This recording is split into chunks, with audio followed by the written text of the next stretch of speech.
कैसे गावल जाओ? हाय हाय हाय हाय हाय किताबा ना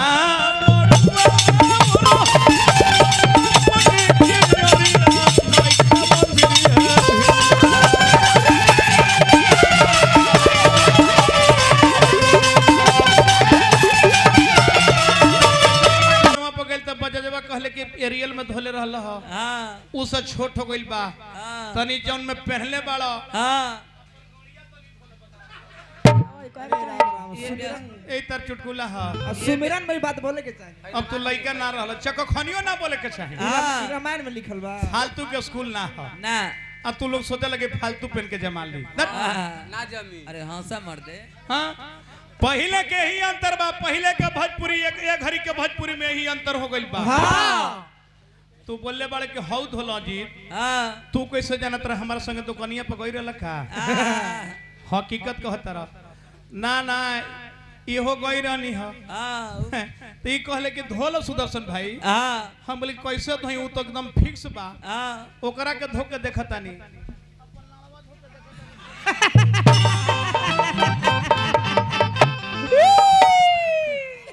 कोई छोट बड़ होखेला लमरे लाल छोटा होखेला लमरे लाल जमावटा खींच अरे राम कहो राम अरे महाराज क्या बात है पहले के भोजपुरी में घड़ी के भोजपुरी में ही अंतर हो गइल बा हां पहले के भोजपुरी होखे हां कि जेकरा से सुगंध निकले हां बेटी बहन पूरा परिवार मेल फीमेल हमार भोजपुरी सुने बैठ के क्या है भोजपुरी आ वही भोजपुरी आज हो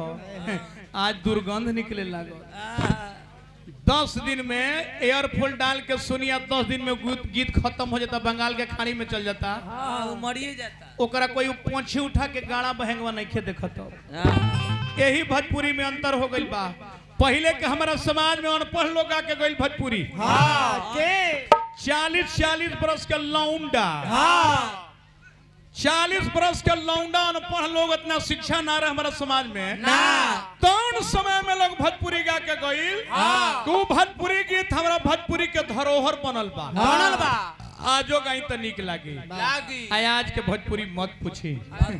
इका सुननी ना हो देखो कान में कनौसी पहनला से ना हो जाए पहिलका लोग कैसे गावल गा बजा के फालतू बोलल संगीत के कोनो अंग ना हो ना ना चिन्हा तारा की फालतू बोलत खाली कैसे लोग गावल कैसे हाय हाय हाय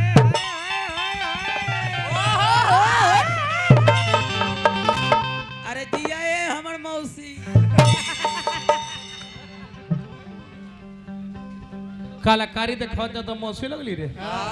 नीचे धोती नहीं खा देखा बउआ मौसा कहब तो ढेर उरे अरे वो ओरियाइली मास्टर साहब विश्वनाथ राय के पुत्र बहुत रुपए के पुरस्कार देनी हार्दिक कैसे गावल जाओ हाय हाय हाय हाय हाय किताबा ना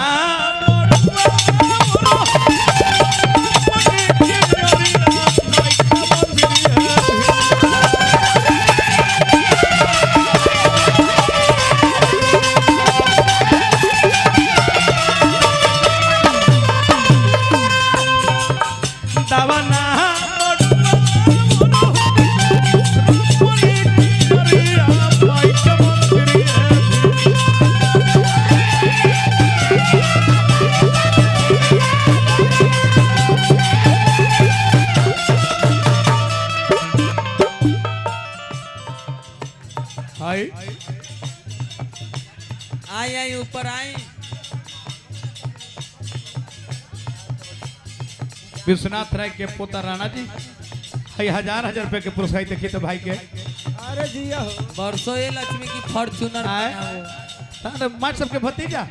जा भगवान पद प्रतिष्ठा बने रहे शिक्षित परिवार में हाँ हाँ हाँ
मान्य हमारा डॉक्टर साहब की ओर से बहुत बहुत पुरस्कार, राणा बाबू की ओर से पुरस्कार, विश्वनाथ जी के